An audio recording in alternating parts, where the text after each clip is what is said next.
तो fine student, तो इस क्लास में हम लोग प्रीलिम्स डोजियर को कवर करेंगे और ये क्वेश्चन जो देखने जा रहे हैं हम लोग 2023 का प्रीलिम्स क्वेश्चन सेट ए को देखने जा रहे हैं। तो इसमें हम लोग 4 क्वेश्चन डील करेंगे प्रीवियस ईयर का और उसके बाद कुछ क्वेश्चन डील करेंगे जो कि प्रेजेंट एमसीक्यू पे बेस्ड होगा। तो फर्स्ट क्वेश्चन देखते हैं यहाँ पे 2023 का। एक तरफ पोर्ट दिया गया है और एक तरफ दिया गया कि वो किस चीज़ के लिए जाना जाता है, बट उससे पहले हमें समझना होगा कि भारत में कितने मेजर पोर्ट है और मेजर पोर्ट का क्या क्लासिफिकेशन होता है। तो what is the meaning of major port? Major port का मतलब कोई भी पोर्ट मेजर पोर्ट हो सकता है प्रोवाइडेड पार्लियामेंट लेजिस्लेशन लाए। लोकसभा और राज्यसभा से यदि पार्लियामेंट लॉ पास करे, है ना, यानी कि लोकसभा और राज्यसभा से कोई भी बिल एक्ट में कन्वर्ट हो जाए, लेजिस्लेशन बन जाए, तो कोई भी पोर्ट वो मेजर पोर्ट बन सकता है। तो इंडिया में अभी तक देखोगे तो टोटल 13 मेजर पोर्ट है और अभी 2024 में एक मेजर पोर्ट बना जिसका नाम माधवन पोर्ट है, जो कि महाराष्ट्र से आता है, जो कि महाराष्ट्र में है। तो टोटल कह सकते हो 14 मेजर पोर्ट्स, क्योंकि एक ऐड हुआ है। आया समझ में बच्चे लोग? जहाँ तक सवाल है मेजर पोर्ट और माइनर पोर्ट का, तो मेजर पोर्ट हमेशा केंद्र सरकार का मिनिस्ट्री ऑफ शिपिंग के अंदर आता है। I repeat, ministry of shipping के अंदर आएगा मेजर पोर्ट, और जो माइनर पोर्ट है वो स्टेट गवर्नमेंट के अंदर आता है। अच्छा, मेजर पोर्ट और माइनर पोर्ट का कोई लेना देना नहीं है कार्गो हैंडलिंग से। कितना भी कार्गो हैंडलिंग हो सकता है, कितना भी ट्रैफिक हो सकता है, कितना भी सामान आ सकता है, वहाँ से जा सकता है। समझ गए ना? देखो, जहाँ तक सवाल है 13 मेजर पोर्ट का, चलो 13 + 1 एक जोड़ दिए, तो एक तो अभी जस्ट माधवन पोर्ट तो अभी जस्ट रिसेंटली ऐड हुआ है। यदि मैं बात करूँ 13 मेजर पोर्ट का, तो 12 जो मेजर पोर्ट है वो सब ट्रस्ट बेस्ड है। ट्रस्ट बेस्ड है। मैं वो 13 में से एक ही कोई मेजर पोर्ट है, एक ही मेजर पोर्ट है जो कि कंपनी है, और वो सही स्टेटमेंट दिया है कि कामाराजा जो पोर्ट है वो फर्स्ट मेजर पोर्ट है इंडिया का जो कि कंपनी के रूप में रजिस्टर्ड है। करेक्ट स्टेटमेंट है वो। कंपनी और ट्रस्ट में अंतर होता है स्टूडेंट, समझ गए ना? नंबर 1 मुंद्रा पोर्ट देखो, largely privately own port in India. Mundra port, Mundra port क्या है कि जो अंबानी का, अडानी का जो पोर्ट है वो सबसे कह सकते हो सबसे बड़ा पोर्ट है भारत का। क्या हो, लार्जली प्राइवेटली ओन पोर्ट है ये भी स्टेटमेंट करेक्ट है। विशाखापट्टनम देखो, largest container port in India. ऐसा नहीं है, क्योंकि हम जस्ट अभी बोल रहे हैं कि विशाखापट्टनम पोर्ट क्या है, तुम्हारा ये ट्रस्ट बेस्ड मेजर पोर्ट है। मगर जहाँ तक सवाल है कार्गो हैंडलिंग का, तो कार्गो हैंडलिंग में जरूरी नहीं कि मेजर पोर्ट सबसे बड़ा हो। आपका बिल्कुल इस माइनर पोर्ट भी या फिर प्राइवेटली ओन पोर्ट भी कार्गो हैंडलिंग में ज़्यादा हो सकता है। तो कार्गो हैंडलिंग के मामला में सबसे ज़्यादा तुम्हारा वही मुंद्रा पोर्ट है। ठीक है, मुंद्रा जो या फिर मुंद्रा पोर्ट के बगल में तुमको दीनदयाल उपाध्याय वाला भी पोर्ट नज़र आएगा, तो वो भी अच्छा खासा कार्गो हैंडलिंग करता है। तो सबसे ज़्यादा लार्जेस्ट कंटेनर पोर्ट कहोगे तो वो मुंद्रा पोर्ट ही है एक्चुअली। तो इसलिए तीसरा स्टेटमेंट गलत हो गया। आंसर क्या हो जाएगा? Before ball only 2 pairs. आया समझ में? अब 73 देखते हैं क्वेश्चन नंबर, जो कि सेकंड क्वेश्चन होगा। बीटा पूछा गया है कि बीटा फाइनेंस के कॉन्टेक्स्ट में क्या हो सकता है, यानी कि स्टॉक मार्केट के हिसाब से बीटा क्या है। ठीक है, अब स्टॉक मार्केट इसलिए बोल रहा हूँ क्योंकि ये बीटा जो वर्ड है स्टॉक मार्केट में ही यूज़ होता है। देखो बच्चे लोग, ये बीटा से पता चलता है कि एक कंपनी का, समझे, एक कंपनी का, यानी कि ओवरऑल स्टॉक में एक कंपनी का जो स्टॉक है वो कितना फ्लक्चुएट कर रहा है। जैसे मान लो कि ओवरऑल लेट से ओवरऑल जो स्टॉक इंडेक्स है लेट से 1 है। एक एग्जांपल, हाइपोथेटिकल एग्जांपल दे रहा हूँ, 1 है, और एक कंपनी का यदि स्टॉक 1.5 है लेट से, तो हाईली फ्लक्चुएट कर रहा है। तो इसलिए कोशिश क्या होना चाहिए कि जो कंपनी का जो स्टॉक हो वो 1 से नीचे हो, 0.7 हो, 0.8 हो। यदि 1 से बहुत ज़्यादा है, 1 से ज़्यादा डेविएट कर रहा है, 1.5 है, तो हाईली फ्लक्चुएट हो रहा है as compared to overall stock market. इसलिए इसका आंसर डी फॉर डॉग होगा। A numeric value that measures the fluctuation of a stock to changes in the overall stock market, that is the concept of beta. तो beta क्या देखता है कि एक company का जो शेयर वैल्यू है वो ओवरऑल स्टॉक मार्केट के हिसाब से कितना फ्लक्चुएट कर रहा है। समझ गए ना? हाँ, यदि 1.5 है कंपनी का स्टॉक तो ज़्यादा है, वो कुछ ज़्यादा ही फ्लक्चुएट कर रहा है। और यदि 1 से कम है, ओवरऑल कितना है 1 है लेट्स से, और यदि 1 से कम है तो कम फ्लक्चुएट कर रहा है, वैसा फ्लक्चुएट नहीं कर रहा है। तो यहाँ पे देखते हैं स्टूडेंट्स थर्ड क्वेश्चन। अच्छा, statement 1 and statement 2। Next question भी स्टेटमेंट 1 और स्टेटमेंट 2 है, यानी कि असर्शन और रीजन है। पहले यूपीएससी असर्शन और रीजन करके देते थे, और अब जो यूपीएससी नया जो क्वेश्चन इस तरह का डिजाइन कर रही है तो इसमें स्टेटमेंट 1 और 2 दे रही है। क्वेश्चन सेम ही है, असर्शन और रीजन बेस्ड ही क्वेश्चन ही है। तो स्टेटमेंट 1 देखो, India's public sector health care system largely focus on curative care with limited preventive, promotive and rehabilitative care. ये बात सही है। इंडिया में हम लोग अधिकतर क्यूरेटिव केयर में ही फोकस करते हैं, बहुत कम हम लोग प्रिवेंटिव, प्रोमोटिव और रिहेबिलिटिव केयर करते हैं। इसका मतलब क्या है कि जब आदमी बीमार हो जाता है तभी वो अस्पताल जा रहा है, तभी अपना इलाज कर रहा है। Prevention is better than cure India में बस लिखने वाला चीज़ है, लोग फॉलो नहीं करता वैसा। बात समझ गए ना, ये बात सत्य है। और देखो इसलिए सरकार ने क्या बोला कि वेलनेस सेंटर खोलने का बात किया सेंट्रल गवर्नमेंट ने, कि जितना वेलनेस सेंटर खोला जाएगा गांव सब में, रूरल एरियाज में, तो उतना ही लोगों में अवेयरनेस जगेगा और लोग प्रिवेंटिव केयर पे ज़्यादा काम करेंगे। तो ये बात भी सत्य है कि भारत सरकार कोशिश तो कर रही है कि प्रिवेंटिव पे काम करे। अभी भी इंडिया में जो डोमिनेट करता है वो क्यूरेटिव केयर ही है। तो पहला स्टेटमेंट करेक्ट है। दूसरा स्टेटमेंट समझते हैं कि under India's decentralised approach to the health care delivery the states are primarily responsible for organising health service. ये भी करेक्ट स्टेटमेंट है कि जब इंडिया का डिसेंट्रलाइज अप्रोच में देखोगे तो जिम्मेदारी स्टेट के ऊपर बढ़ जाता है, और इसलिए स्टेट भी बिल्कुल हेल्थ सर्विस को ऑर्गेनाइज करती है। दोनों ही स्टेटमेंट सही है, मगर दूसरा स्टेटमेंट फर्स्ट स्टेटमेंट को सपोर्ट नहीं कर रहा है। कि इसका मतलब ये नहीं हुआ कि सेकेंड स्टेटमेंट के वजह से पहला स्टेटमेंट पास हो रहा हो, या सेकेंड स्टेटमेंट पहला स्टेटमेंट को कोई एक्सप्लेन नहीं कर रहा है। दोनों स्टेटमेंट इंडिपेंडेंटली करेक्ट है। तो आंसर क्या हो जाएगा इसका, बी फॉर बॉल, कि both statement 1 and 2 are correct and statement 2 is not the correct explanation of statement 1। समझ गए? तो इस तरह भी यूपीएससी क्वेश्चन पूछ सकता है। नॉर्मली क्या होता है कि हमारे दिमाग में पहले सेट होता है या तो 1 होगा या फिर ऐसा कुछ सी होगा।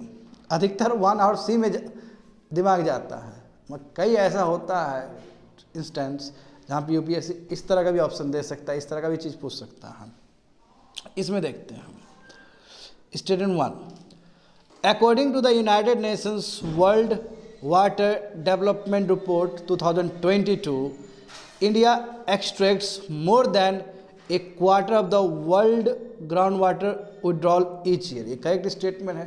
भारत सबसे ज़्यादा अपना ग्राउंड वाटर को यूज़ करता है वर्ल्ड में, समझे? और सबसे अधिक जो हमारा ग्राउंड वाटर यूज़ होता है वो इरिगेशन पर्पज़ से होता है। अभी देखो गजब बात है कि जब भारत आज़ाद हुआ था तो उस समय इरिगेशन में 60% जो वाटर कंट्रीब्यूट होता था वो कनाल रूट से होता था, कैनाल के रूट से, और 30% जो कंट्रीब्यूट होता था वो अंडरग्राउंड वाटर से। बट अब ये ठीक चेंज हो चुका है, ठीक इस उल्टा हो चुका है। अभी क्या है कि इरिगेशन के लिए सबसे अधिक पानी यानी कि 60% पानी अभी ग्राउंड वाटर से जाता है, और 30% क्या है कैनाल इरिगेशन, और 10% तुम्हारे डिफरेंट सोर्सेस है। तो समझ गए ना, जो आज़ादी के बाद जो सिचुएशन था इरिगेशन के लिए और जो अभी सिचुएशन और ठीक कॉन्ट्रास्ट हो चुका है। तो स्टेटमेंट करेक्ट है ये कि इंडिया सबसे अधिक वर्ल्ड ग्राउंड वाटर को विड्रॉ करता हर एक साल, अब मेनली किसके लिए, इरिगेशन पर्पस के लिए।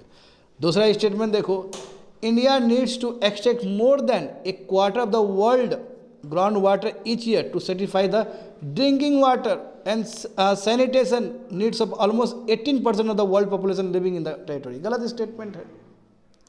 अभी जस्ट पहला ही स्टेटमेंट दिए कि सबसे अधिक यदि ग्राउंड वाटर को एक्सट्रैक्ट कर रहा है तो कारण है इरिगेशन, तो दूसरा गलत हो गया ना। आंसर क्या हो जाएगा इसका, C for cat. Statement 1 is correct but statement 2 is incorrect. चलो ठीक है, 4 क्वेश्चन हम लोग डील कर चुके हैं। अब यहाँ पे देखते हैं, हाँ, present MCQ based on current affair, जो अभी करेंट अफेयर्स में जो चल रहा है यहाँ पे देखते हैं। अच्छा बताओ बच्चे लोग, जहाँ तक सवाल है सोलर एनर्जी का, तो तो सोलर एनर्जी देखोगे तो वही 90 से लेकर 95 गीगावाट तक हम बोल सकते हैं कि कैपेसिटी एडिशन हुआ है ना। 100 भी बोल सकते हो, यदि 100 बोलना है तो अभी 2025 का रेफरेंस लेना होगा, और 2024 तक बोलना है तो आप बोल सकते हो कि 90 से लेकर 95 गीगावाट तक हम लोग कैपेसिटी ऐड कर चुके हैं सोलर का।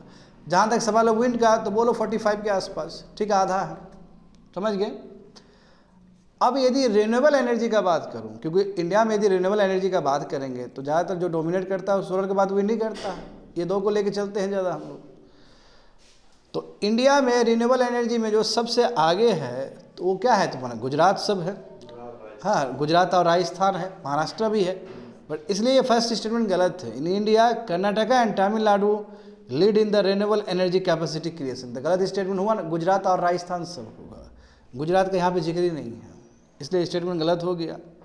अच्छा, ये भी हमें समझना होगा कि हमारे पास देखो सोलर पैनल बनाने का तौर तरीका उतना बेहतर पता नहीं है भारत को, क्योंकि अभी भी हम लोग बहुत ही इम्पोर्ट डिपेंडेंट है चाइना से।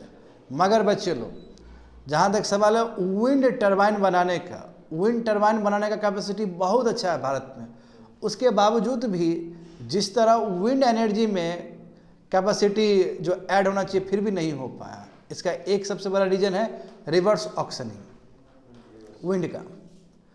तो विंड हम चाहते तो और बेटर कर सकते थे। एक तो सबसे बड़ा रीज़न क्या है कि विंड मिल्स, विंड का जो मिल्स है वो बनाने का कैपेसिटी इंडिया में बहुत दिन से ही अच्छा डेवलप्ड हो चुका है। उतना सोलर पैनल नहीं बना सकते, उतना बेहतर हम लोग विंड मिल्स बना रहे हैं बहुत साल से। तो यहाँ पे देखो, तो पहला स्टेटमेंट गलत हो गया है। सेकंड देखते हैं, the compound annual growth rate of solar and electricity capacity creation is higher than that of, ये करेक्ट बात है ना, हर एक साल जो CAGR है सोलर एनर्जी का वो बढ़ रहा है एज कम्पेयर टू विंड। मगर कायदे से विंड भी बढ़ना चाहिए था, मगर हम लोग नहीं कर पाए उस चीज़ को। हाँ, थर्ड देखो, थर्ड बहुत सुंदर question, solar energy corporation of India, ये तुम्हारा कह सकते हो पब्लिक सेक्टर एंड एंटरप्राइजेस, जो कि मिनिस्ट्री ऑफ रिन्यूएबल एनर्जी के अंदर आता है। इसका जो काम है, जो भी कैपेसिटी क्रिएशन प्रोजेक्ट से केवल सोलर एनर्जी तक ही नहीं, विंड एनर्जी भी और हाइब्रिड भी, सबका काम देखना solar energy corporation of India का है। तो इसलिए थर्ड स्टेटमेंट भी गलत है। तो आंसर क्या हो जाएगा इसका, B 2 ओनली। समझ गए ना। चलो आगे देखते हैं next question, very very important question. अभी रिसेंट टाइम में न्यूज़ आया है कि जितने भी रजिस्टर्ड अनऑर्गेनाइज पॉलिटिकल पार्टीज़, अभी समझेंगे इसको, रजिस्टर्ड अनरिकॉग्नाइज पॉलिटिकल पार्टीज़ है वो मनी लॉन्ड्रिंग कर रहे हैं। सभी नहीं, कुछ कुछ मनी लॉन्ड्रिंग में लगे हुए हैं। कभी सर मनी लॉन्ड्रिंग, वो भी पॉलिटिकल पार्टी, बिल्कुल। देखो बच्चे लोग, जो भी रजिस्टर्ड पॉलिटिकल पार्टीज़ होते हैं वो इनकम टैक्स के जोन में नहीं आते, इनकम टैक्स के एम्बिट में नहीं आते हैं। तो एक फ़ायदा मिलता है इन लोग का, और इसलिए मनी लॉन्ड्रिंग बहुत ज़्यादा हो रहा है। एक जगह से पैसा आ रहा है, दूसरी जगह पैसा जा रहा है, सेल कंपनी के रूप में, सेल कंपनी की तरह। बात समझ गए। अब समझते कि रजिस्टर और अनरिकॉग्नाइज वर्ड का मतलब क्या होता है। अच्छा, किसी भी पॉलिटिकल पार्टी को रजिस्टर करने का अधिकार किसको है? इलेक्शन कमीशन ऑफ इंडिया को है। तो इलेक्शन कमीशन ऑफ इंडिया केवल रजिस्टर ही कर सकता है, डी रजिस्टर नहीं कर सकता, समझे ना। हाँ, एक्सेप्शनल है, मैं नॉर्मली नहीं कर सकता। तो चलो, रजिस्टर करने का किसको अधिकार है?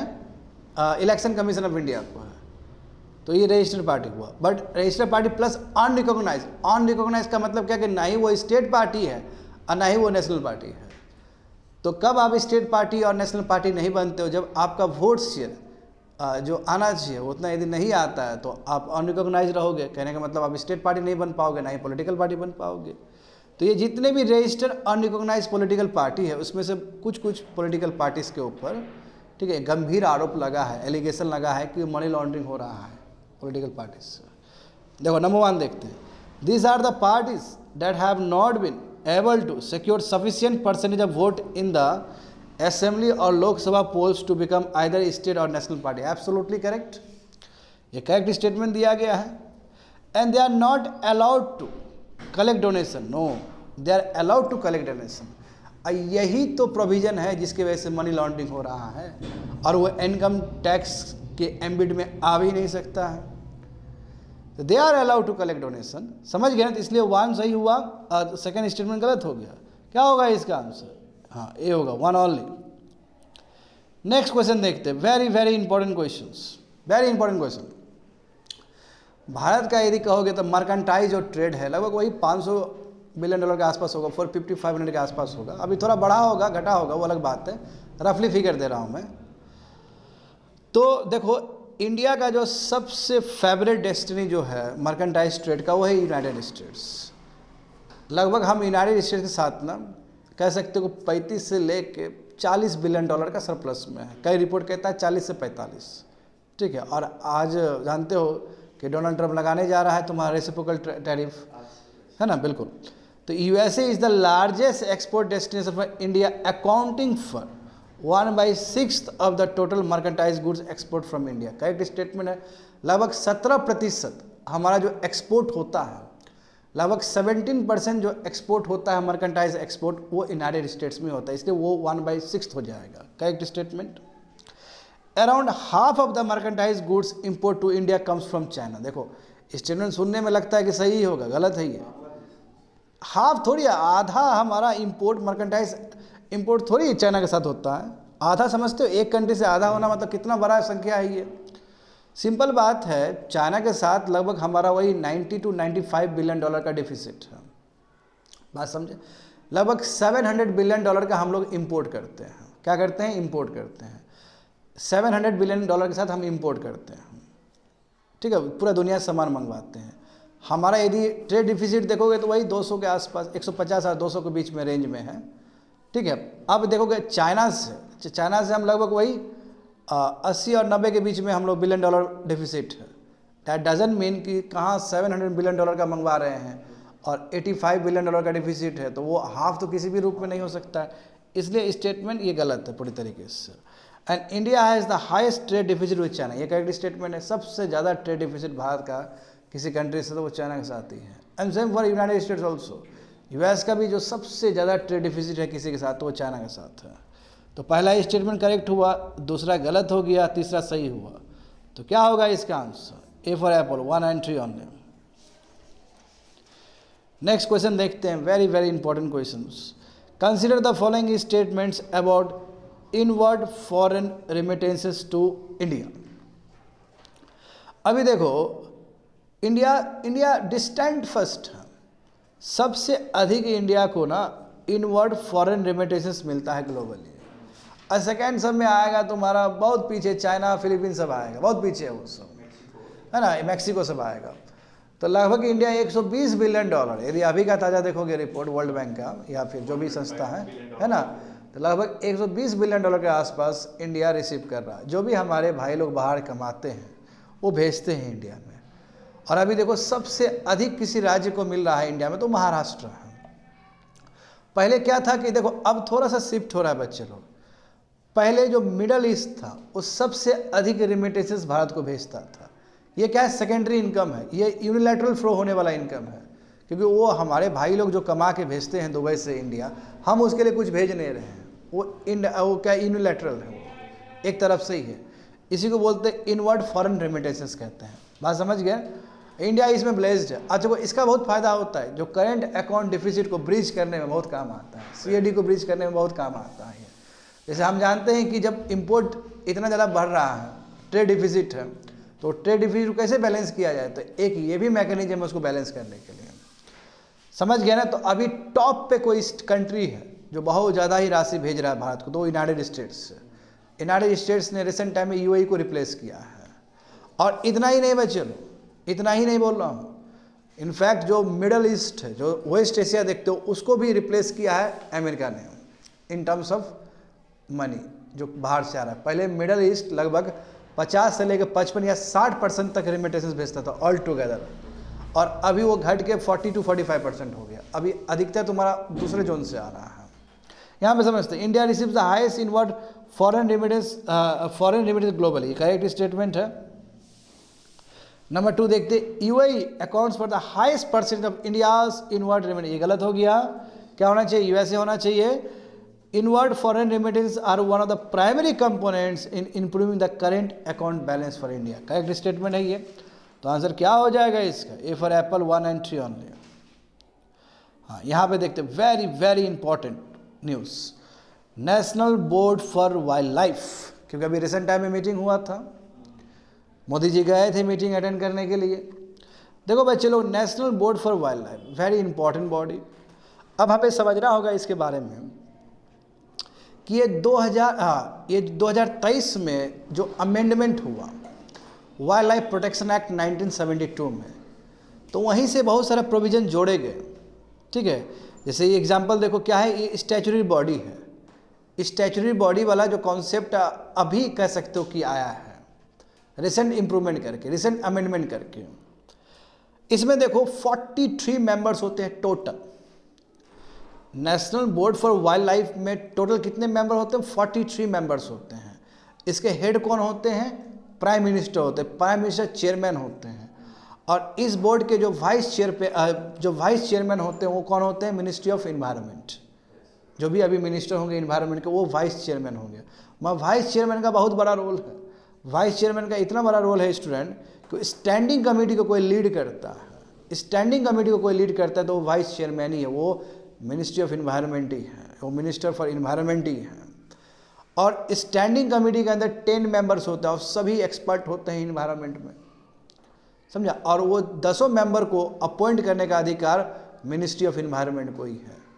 तो नॉर्मली कहोगे national board for wild life का जो काम करने वाला जो बॉडी है वो स्टैंडिंग कमेटी है, जिसका अध्यक्ष खुद तुम्हारा मिनिस्टर ऑफ इन्वायरमेंट है।